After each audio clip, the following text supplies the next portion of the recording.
Good morning, update tayo sa ating ginagawang CBR 150. Okay, ito, nagawa na natin ang kanyang gasket. So, mali po kasi itong gasket na to. Ito po sa atin o sa Pilipinas.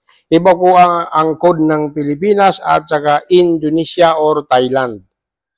So, ito sa aking pag-research, ito Thailand. Kaya pala kahit anong tingin sa system, iba po. So kung gagawa po tayo ng ating gasket katulad nito, make sure lamang po na 0.2 ang thickness po na. Kasi ito makapal 9, 0.9. So ano pa man si customer na bumili nito. So kung ano man mangyari, out na tayo roon. So okay.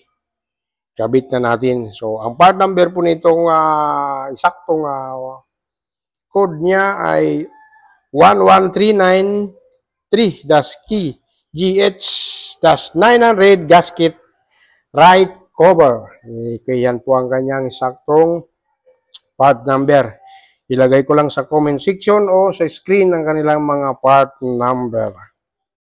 Tandaan po natin, pagka tayo po ay nagpapalit ng ating lining, ay dapat din po magpalit din tayo ng latch spring para maganda po ang kanilang